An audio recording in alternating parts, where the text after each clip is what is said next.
A graça e a paz do Senhor Jesus Cristo esteja convosco. Vamos abrir a Bíblia em Efésios 3, no verso 13 até o 21. Estamos no melhor lugar, que é na casa de Deus, na presença de Deus, adorando a Deus em espírito e em verdade, que nos diz assim: portanto vos peço que não desfaleçais nas minhas tribulações por vós, que são a vossa glória.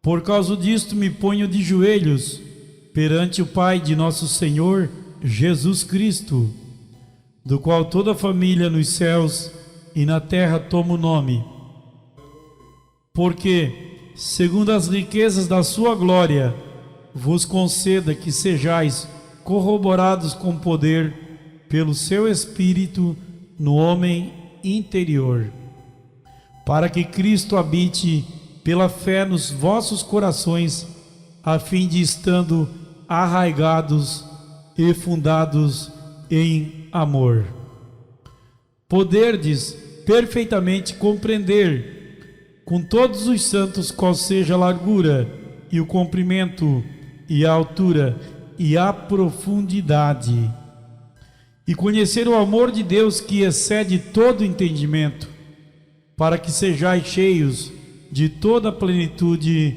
de Deus. Ora, aquele que é poderoso para fazer tudo muito mais abundantemente, além daquilo que pedimos ou pensamos, segundo o poder que em nós opera. A esse, glória na Igreja por Jesus Cristo, em todas as gerações, para todo o sempre. Amém. Pai eterno, Deus poderoso, na tua santa presença, nós te louvamos nesta noite.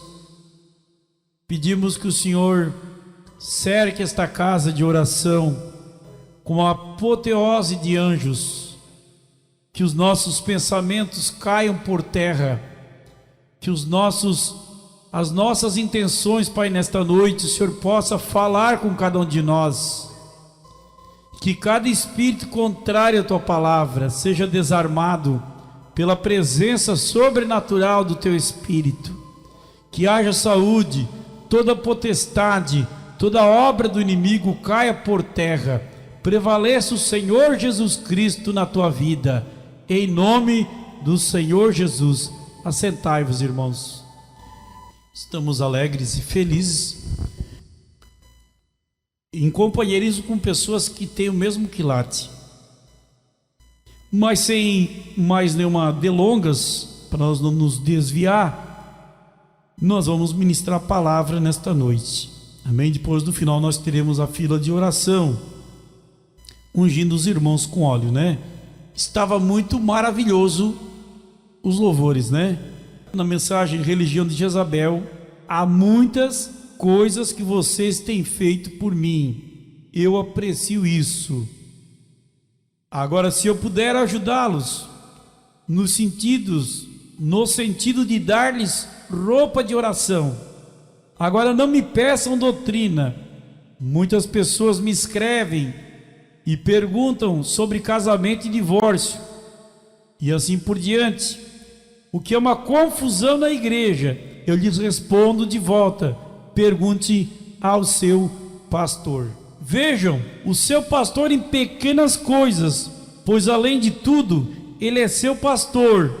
Ele é aquele que Deus enviou para cuidar de você aqui na terra. Isto causa confusão na igreja, e nós não queremos isto, não. Nós apenas queremos que você pare de fazer coisas que são pecaminosas e continue seguindo em frente em direção a Deus.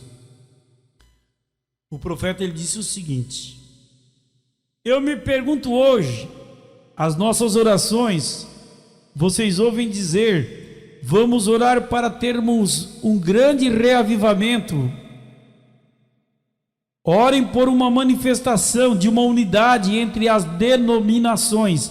Veja bem, ó, as denominações, irmãos, elas estão mortas em seus credos e dogmas formais. Se Deus enviasse o seu programa, nós o aceitaríamos? Eu me pergunto se nós aceitaríamos o que Ele tem nos enviado, que é o profeta com a coluna de fogo. Mas quando Deus nos envia isto da maneira como Deus o quer, não está de acordo com o nosso gosto, portanto nós não o recebemos. E assim foi naqueles dias. Se eles não estivessem do gosto da fé deles, eles não receberiam também. Essa é a razão porque eles fizeram aquela pergunta: quem dizeis ser este? Quem é este sujeito que está vindo? Este foi um tempo tremendo para a igreja. Todos estavam sob uma tensão para ver, porque algo está para acontecer. Olhe o mundo hoje, em que tensão o mundo inteiro vive. Nem mesmo é seguro dirigir. E uma rodovia de 4 faixas, todos estão sob tensão, falando impacientemente. Qual é o problema? Aquiete-se. Para onde você está indo? Eu estou falando aqui que Deus enviou o seu programa, irmãos. E este é o programa de Deus. O profeta da era de Laodiceia para revelar a palavra, e o pastor para ensinar a palavra e sustentar a igreja. Mas ele disse: aquiete-se. Para onde você está indo? Isso é o que está fazendo as instituições de doentes mentais lotarem. Isto é o que tem colocado a igreja em uma tremenda inquietação. Eles são tão teimosos e fazem certas coisas, eles não param e consideram a palavra de Deus e a hora em que estamos vivendo, todos sobre uma tensão, estamos vivendo sobre uma pressão. A última estatística é que o oceano ali no Nordeste está invadindo 8 metros por ano. As pessoas que não têm consciência do que vai acontecer, eles fazem as casas na beiradinha da praia, o mar vai, está derrubando. Florianópolis tem lugar que não tem mais praia. Veja bem, ó, as pessoas que estão ali, os ímpios, estão maconhados, bêbados, pelados, eles estão dormentes. Estão com a mente deles está dormente. Nós não. 1 João 5,19 diz, ó: nós sabemos que somos de Deus, e todo o mundo jaz no maligno.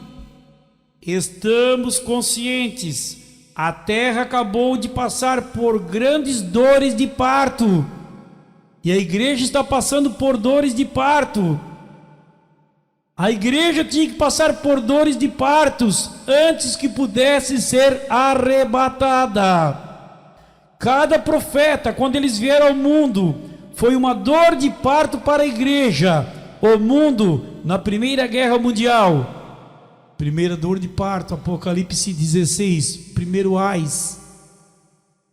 Segunda Guerra Mundial, 1948, segundo ais. E agora haverá a Terceira Guerra Mundial, que é a Guerra do Armagedon, que é o terceiro ais. A noiva do Senhor Jesus Cristo não estará aqui para este conclave.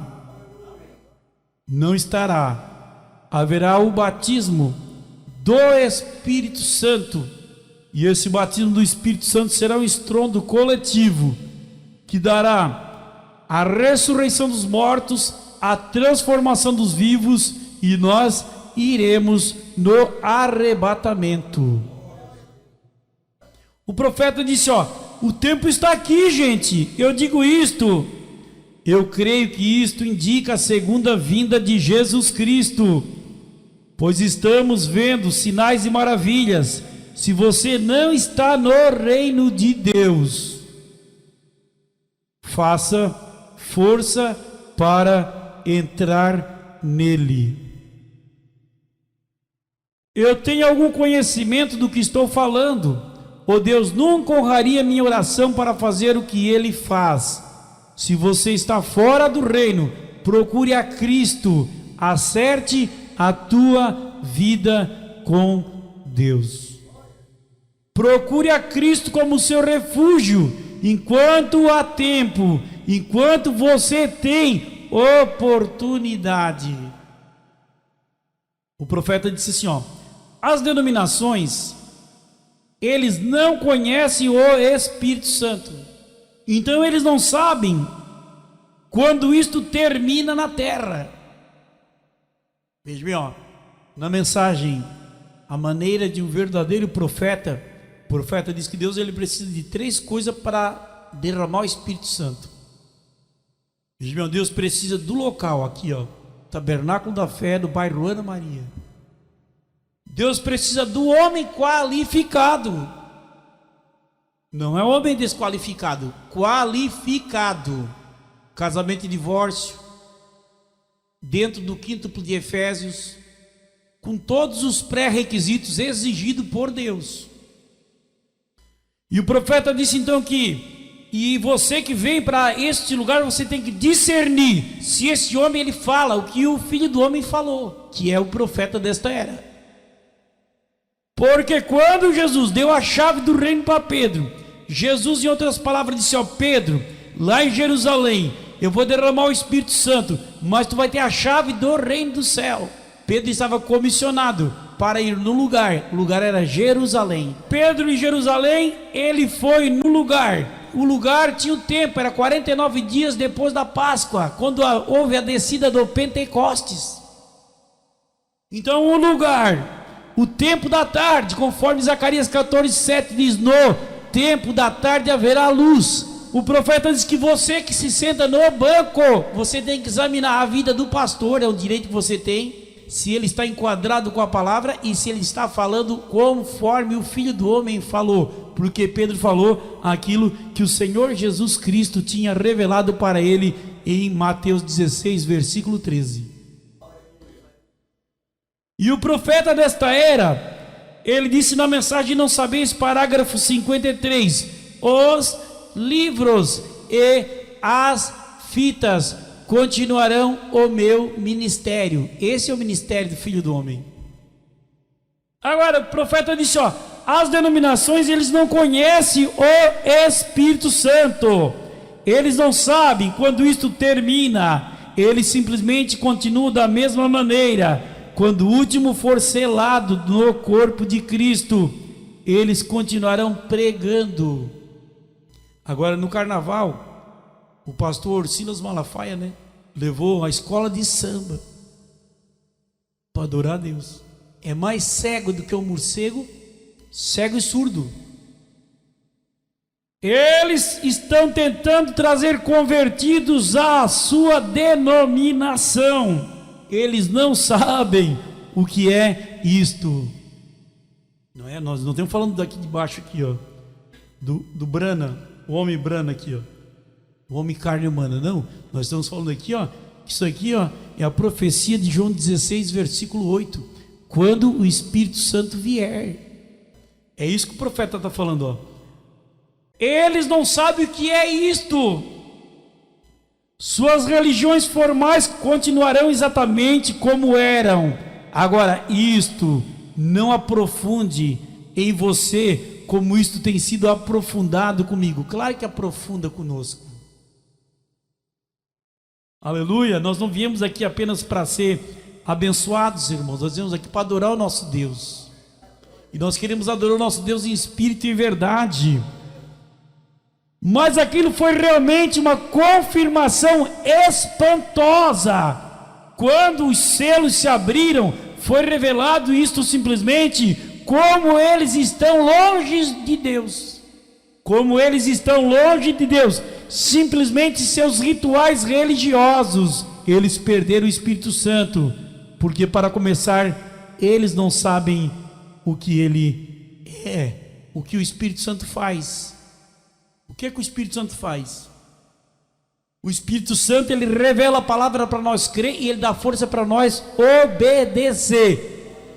E Atos 5,32 diz que Deus dá o Espírito Santo àqueles que lhe obedecem. Na mensagem o sinal, parágrafo 116, o profeta diz que a obediência em toda a palavra te dá direito ao Espírito Santo. Em que dias nós estamos vivendo? O profeta disse: nós estamos vivendo no dia que os corações serão convertidos, os corações dos filhos aos pais. Nossos pais foram os apóstolos, Pedro, Paulo, Mateus, Marcos, Lucas, João, e nós somos filhos dos apóstolos. Só que a profecia diz que os corações dos filhos, nós, seria convertido na doutrina dos nossos pais, batizando em nome do Senhor Jesus Cristo, para o perdão dos nossos pecados, tomando a Santa Ceia com pão asmo, vinho puro, e lavando os pés aos santos. Esta Santa Ceia, irmãos, ela foi revelada na voz do sétimo trovão. Porque, profetas, quando você toma a Santa Ceia, os teus pecados estão perdoados, e você está dando uma prova para o Senhor Jesus Cristo que você está em comunhão com o Espírito Santo.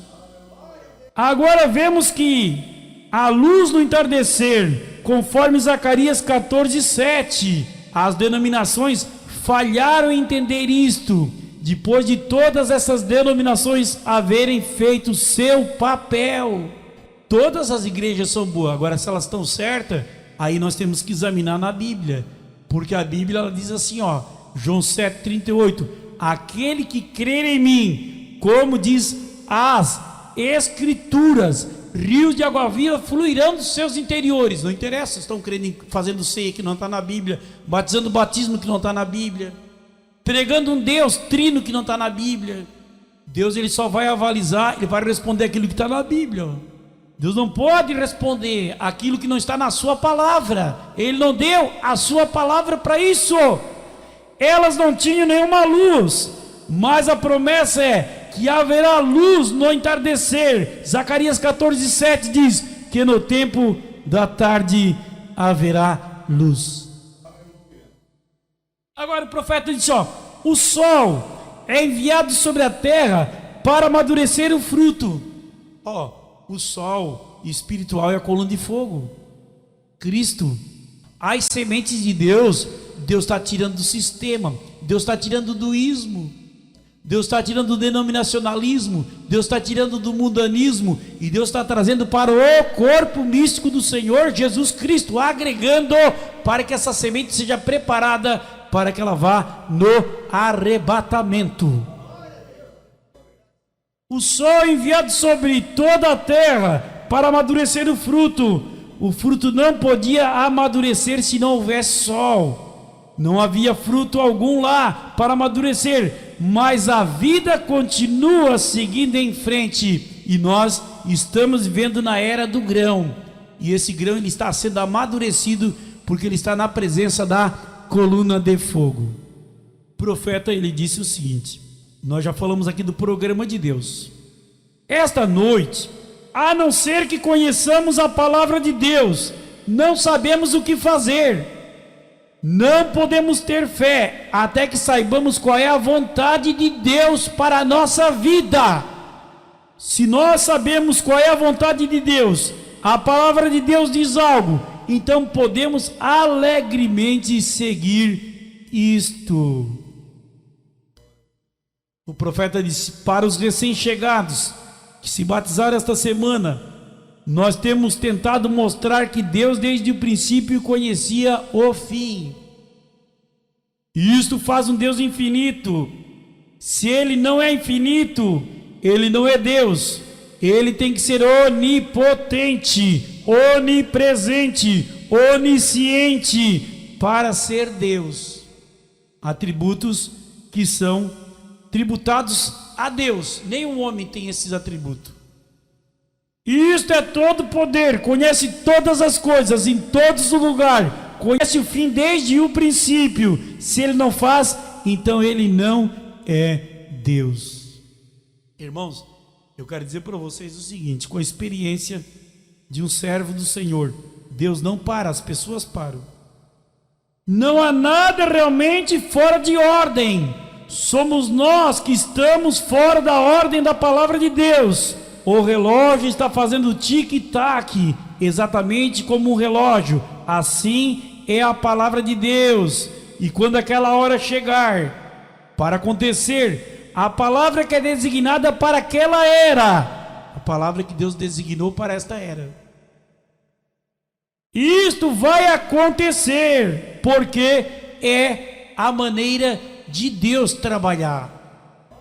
Ele prometeu que levantaria um povo zeloso de boas obras.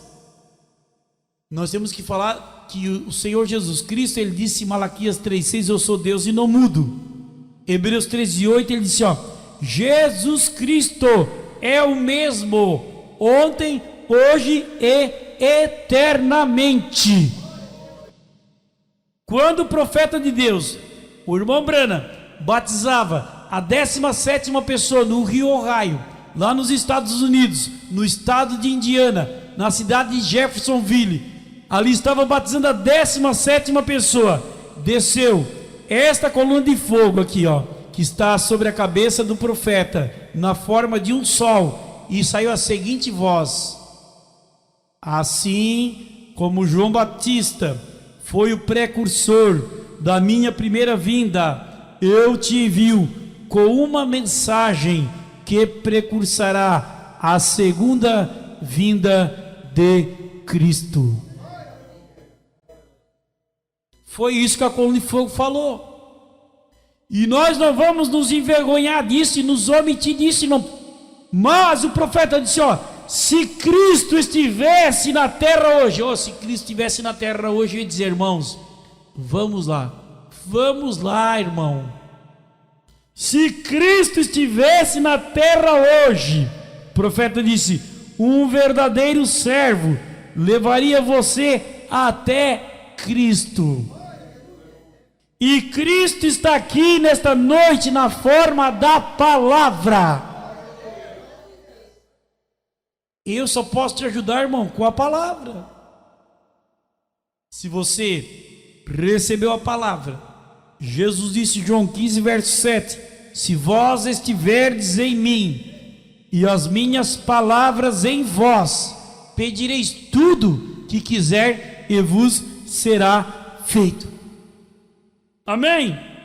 Agora, o profeta disse, Cristo está aqui na forma da palavra, e a palavra traz vida eterna. Vida eterna. Jesus é a palavra, Cristo é a palavra, sim senhor, Ele próprio é a palavra, e um servo verdadeiro de Deus leva você para a palavra Cristo. Segundo aos Coríntios 5,17 diz, se alguém está em Cristo, está vendo? Na palavra, nova criatura é, as coisas velhas se passaram. Não fica falando de passado, irmão, quem vive de passado é retrovisor, atacando, mas lá no passado, tu era assim, tu era assado, lá no passado eu tinha isso, esquece isso aí, bota embaixo do sangue, e pede para o Senhor Jesus Cristo não deixar o diabo levantar nada, porque o nosso Deus é um Deus presente. Veja bem, se alguém está em Cristo, nova criatura é. Romanos capítulo 8 diz, portanto, agora, nenhuma condenação há para quem está em Cristo Jesus. Mas ele bota uma condição, que está em Cristo Jesus, que não andam segundo o curso deste mundo. Aí eu te pergunto, você está andando conforme o curso da palavra ou o curso do mundo? Tem gente que tem um espírito imundo. Espírito imundo. Eu preguei domingo passado, santificação no corpo. Santo, seja santo porque Jesus disse, sede santo porque eu sou santo. Santo, palavra santa. Espírito imundo, fala cada palavra imunda. Ei, Deus não se agrada desta vida. E a alma também tem que ser santa. corpo santo, Espírito Santo e alma santa. Romanos 8, que não andam segundo o curso deste mundo, porque a lei do Espírito de vida em Cristo Jesus, está vendo? Ei, Cristo não é Jesus, Cristo é a palavra, e a palavra é Jesus. Apocalipse 19:3 diz: o varão, o qual está cavalgando sobre uma cavalgadura de cavalo branco, tem na sua coxa escrito Rei dos Reis, Senhor do Senhor, e a sua vesta salpicada de sangue, sangue que foi derramado no Calvário, e o seu nome é a palavra de Deus, Cristo.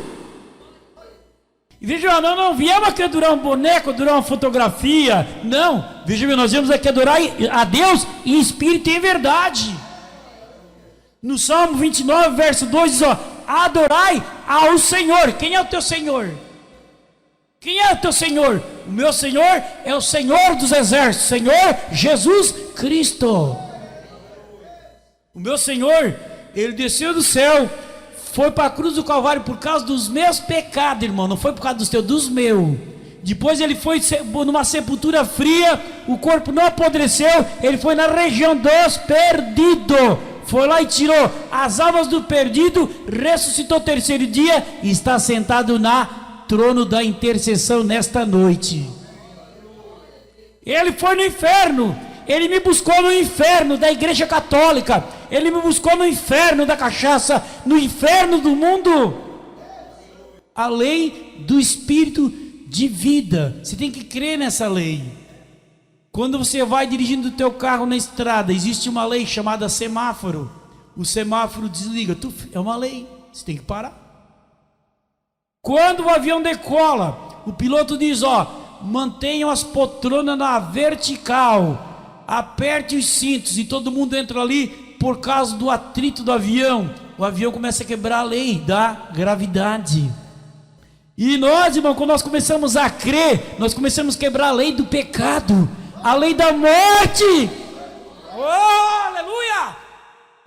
Você começa a ter vida eterna. Jesus disse, ó, aquele que crer em mim e crer naquele que me enviou, tem vida eterna e não entrará em condenação, mas tem passado da morte para a vida. Basta você dizer, eu creio, eu quero, eu preciso da transformação. Encontramos que Jesus, na cidade de Sicar, no poço de Jacó, ele encontrou uma mulher, tinha 6 maridos. Jesus disse, vai chamar o teu marido. Ela disse, assim, eu não tenho. Jesus falou, estás falando a verdade. Ela tinha problema, mas ela é sincera, ela estava confessando os pecados dela. E ela disse para o Senhor Jesus, ó, vejo que tu és profeta. Jesus disse, tivesse 5 maridos e agora o que tu tens não é teu marido. Disse a mulher, Senhor, vejo que és profeta. Eles pintam uma figura de Jesus, que o Jesus que eles estão pintando não é aquele que andou na Palestina. Vejo que és profeta. Ela disse, Senhor, nossos pais adoraram neste monte, e vós dizeis que é em Jerusalém o lugar onde se deve adorar. E aqui em Criciúma, onde é que é o lugar onde se deve adorar? Deus tem um homem, Deus tem um lugar, Deus preparou um homem. Mas Jesus disse, ó, mulher, crê-me que a hora vem em que nem neste monte e nem em Jerusalém adorareis o Pai. Jesus disse, vós adorais o que não sabeis. Nós, cristãos do tabernáculo da fé, nós estamos aqui na profecia de Apocalipse 21:3. João disse assim, ó, eu ouvi uma grande voz. Essa aqui é a igreja de Deus, irmão, não tem outra. Essa aqui é a noiva. Eu ouvi uma grande voz do céu que dizia, eis aqui o tabernáculo de Deus com os homens. Aqui, ó, os homens estão aonde? Tem homens e mulheres aonde? Aqui, ó. Pois com eles habitará, e eles serão seu povo. O povo é aonde? Não é no céu, está falando aqui da terra. Eles serão seu povo, e o mesmo Deus estará com eles, e será o seu Deus. Nós somos cristãos de confissão monoteísta. Nós temos a mesma fé que o Senhor Jesus tinha. A samaritana disse: ó, nós sabemos que a salvação vem dos judeus. Quem crê que Jesus é a segunda pessoa da Trindade tem uma fé que veio de Roma. Isso é fundido na cristandade no ano 325, no Concílio de Nicéia. Você não encontra esta doutrina a não ser lá no livro de Apocalipse, capítulo 13 e no capítulo 16, que fala que da boca de Satanás, o dragão, saem 3 espíritos imundos de rã, criando um Deus politeísta. Mas Jesus disse para ela: mulher, vocês adoram o que não sabem. Ô, irmãos, veja o objeto de adoração. A Bíblia diz em Hebreus 9, versículo 11, que o corpo do Senhor Jesus Cristo não é desta criação. Nós amamos o irmão, amamos a esposa, amamos os filhos. O Senhor Jesus nós adoramos. Aleluia, porque Ele é um objeto de adoração. O sangue do Senhor Jesus Cristo, o profeta diz que não é sangue de judeu, não é sangue de gentil, não é sangue de samaritano, mas Atos 20 e 28 diz que Ele é o sangue do próprio Deus. O profeta diz que quando Deus escreveu o livro na eternidade, Ele pôs o teu nome no livro, a tinta da caneta, ela era o sangue de Jesus. O diabo não pode apagar. Aleluia! O profeta diz que lá na eternidade, quando Deus te elegeu, Ele te predestinou. Quando Deus te predestinou, Ele te adotou, adoção. E aqueles que Ele adotou, Ele justificou. E aqueles que Ele justificou, Ele santificou. E aqueles que Ele santificou, Ele glorificou. Mas Jesus disse, ó: vós adorais o que não sabeis. Ô, irmãos, existe um poder nisso aqui. Existe um segredo, existe uma revelação, existe uma dimensão, existe um conteúdo. Vós adorais o que não sabeis. Jesus disse, ó: nós monoteístas, nós que cremos no Deus único. Ouve, ó Israel, o Senhor teu Deus é o único. Isaías capítulo 6, quando Isaías teve a visão, Isaías disse, ó: eu vi um trono e um assentado no trono. Não tem 3 deuses do céu. Isto é paganismo, politeísmo. Crê numa divindade trina. Conforme o dicionário Aurélio diz, ó: trindade, divindade, tríplice. Nas religiões pagãs, mistério das Ave Maria. Isso é catolicismo, romanismo.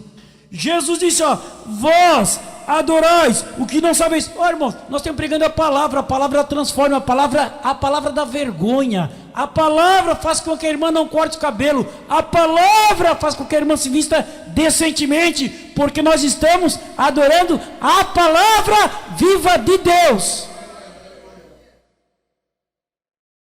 Então Jesus disse, ó: vós adorais o que não sabeis. Nós adoramos o que sabemos, porque a salvação vem dos judeus. Ó, irmãos, vejam-me, ó: o Senhor Jesus, a Bíblia diz em Isaías 9,6 que Ele é o Criador da eternidade. O menino nos nasceu, o filho se nos deu, e o principado está sobre seus ombros, e o seu nome será maravilhoso, Conselheiro, Deus forte e Pai da eternidade. Aí você vai lá no dicionário e procura o que quer dizer a palavra Pai. E você vai lá em João capítulo 1 e no verso 10 diz assim, ó: estava no mundo e o mundo foi feito por Ele e não por eles. Então nossa fé é monoteísta. Cremos no Deus único. Temos problema, mas temos um Deus. Jesus disse, mulher, a hora vem, e agora é, e que os verdadeiros adoradores adorarão ao Pai em espírito e em verdade, porque o Pai procura os tais que assim o adorem. Nós estamos felizes. Nós estamos pregando a mensagem, a série de adoções. A primeira mensagem de adoção, aí ele ouviu, a certidão do crente, irmão, é adoção. Como é que você se transformou no filho de Deus, de criatura para filho? João 1:12 e 13. Vejam, a ele ouvi. Primeira mensagem de adoção. Segunda mensagem de adoção, confronto de Efésios com Josué. Terceira mensagem de adoção, a manifestação do corpo de Cristo. Quarta mensagem de adoção, a manifestação dos filhos de Deus. A quinta mensagem de adoção, mistérios predestinados por sua vontade. A divindade explicada é um mistério predestinado por sua vontade. O profeta disse na mensagem: Cristo é o mistério de Deus, que Deus escondeu atrás da mente este mistério para ser revelado através do profeta aos gentios. Está salvando, está curando, está operando, está batizando com o Espírito Santo, está selando. O profeta disse assim, que Efésios 2:8, o anjo selador está na terra, está selando no corpo místico. Se Deus não predestinou ele para receber isso, o que eu vou fazer, irmãos? Mas Deus te predestinou nesta noite para ouvir, para adorar. Jesus disse assim, ele vai procurar os tais que assim, você vai ver, irmão, que vai ter livramento, vai ter cura. Deus vai desarmar espíritos, desarmar. O profeta disse, um rapaz católico certa vez tinha um livro de oração e dizia que as orações era para a sua mãe, para que ela vivesse e não morresse. E este rapaz, após a sua mãe morrer, ele jogou o livro de oração no fogo. O profeta disse para o rapaz: você tomou a atitude errada. Vamos continuar orando, irmãos. O irmão Brana pregou uma mensagem chamada assim, o funeral de Angapart. Era um jovem, e ele botou um estômago de plástico, deu um câncer, comeu todo ele. O profeta disse que ele preencheu todos os requisitos para ser curado, e ele faleceu. E o irmão Brana pregou o funeral de Angapart. Sabemos quem é que vai morrer? Nós não sabemos quem é que vai vir no culto domingo que vem, nem sabemos se vamos ter culto domingo que vem. Quem é que sabe de dia amanhã? O profeta disse: você tomou a atitude errada. Você estava tentando dizer a Deus o que fazer. A oração não deve ser assim, não, Senhor. A oração que você deve fazer para Deus é assim, transforme-me. Mas eu queria ser elogiado. Eu queria ser elogiada. A oração que você deve fazer ao Senhor é: transforme-me, para que eu esteja de acordo com a tua palavra. O profeta disse, ore assim, Senhor, transforme a minha mente, e que eu não seja atrevido o suficiente para pedir para que Deus transforme a mente de Deus. Vocês acham que eu concordo com tudo que a minha vida como ela está? Minha família, minha vida. E irmã, se nós concordamos tudo, nós estamos contentes com a vida. Nós estamos contentes com Deus. Estamos firmes. Temos uma vida verdadeiramente de sacerdote, de homem e mulher de Deus. Mas veja bem, será que você está contente com tudo? Veja bem, nós queríamos que os nossos filhos estivessem aqui, no mínimo. Quem é que não tem os filhos que não queria que os filhos fossem crentes, que tocasse, que cantasse? Você deve orar: deixe-me transformar a tua mente. Não ore assim. Tem gente que quer mandar em Deus. Eu não sei, irmão. Meu Deus, me ajuda a carregar esta carga. Me ajuda a suportar esta carga. Me ajuda, Senhor. Me ajuda, Senhor, a orar pelo meu marido. Me ajuda a interceder pela minha esposa. Veja, intercede, Senhor, coloca o Espírito Santo dentro do coração dele, o Espírito Santo dentro do coração dela. A oração tem poder de mudar a mente e o coração, sabia disso? A oração tem poder, irmão. Jesus disse, vós sois o sal da terra e a luz do mundo. Se o sal for insípido, para nada serve. Você tem que ter uma vida santa. Isso eu não faço, isso eu não tomo, essas conversas eu não participo. Você deve orar assim, Senhor, transforme a minha mente de acordo com a tua vontade. E a tua vontade está escrita aqui neste livro. Não me deixe ir, que a tua mente eu querendo transformar a tua mente, mas que a minha mente seja ajustada de acordo com a tua palavra. Meu Deus, me ajuda, Senhor. Então, quando a minha mente estiver ajustada exatamente com a tua mente, Senhor, então eu crerei em cada palavra que tu escreveste aqui na Bíblia. Romanos 8:28 diz: todas as coisas contribuem para o bem daqueles que amam a Deus e são chamados pelo seu decreto. Aleluia! Todas as coisas. Eu peço para Deus não me envergonhar. Senhor, me guarda meu testemunho, guarda a minha vida, guarda o meu casamento, Senhor, guarda o meu ministério, guarda os obreiros, Senhor. O profeta, ele interpretou João 15, verso 7, que diz assim, se vós estiverdes em mim, e as minhas palavras em vós, pedireis tudo o que quiser e vos será feito. Tem que vir a interpretação através do profeta. Então o profeta disse, a palavra é Cristo, o qual está em seu coração. Jesus disse, se vós estiverdes em mim, e as minhas palavras em vós, então conquistastes tudo, porque eu conquistei por vós. Ei, a coisa mais cara que tem, irmão, num casamento, numa família, é a paz. Jesus disse, eu vos dou a paz, vos deixo a minha paz vou lá dou. Não é a paz que a cachaça, a maconha, a cerveja, a praia, o diabo, o mundo dá, não. Mas o profeta interpretou e disse assim, porque eu conquistei por vós, se vós estiverdes em mim. O profeta disse, se podeis entender, que vós estáis em mim, Jesus disse assim, naquele dia reconhecereis que eu estou no Pai, o Pai está em mim e eu em vós. Deus te abençoe. Esta é a palavra que o Senhor colocou no meu coração. Amém?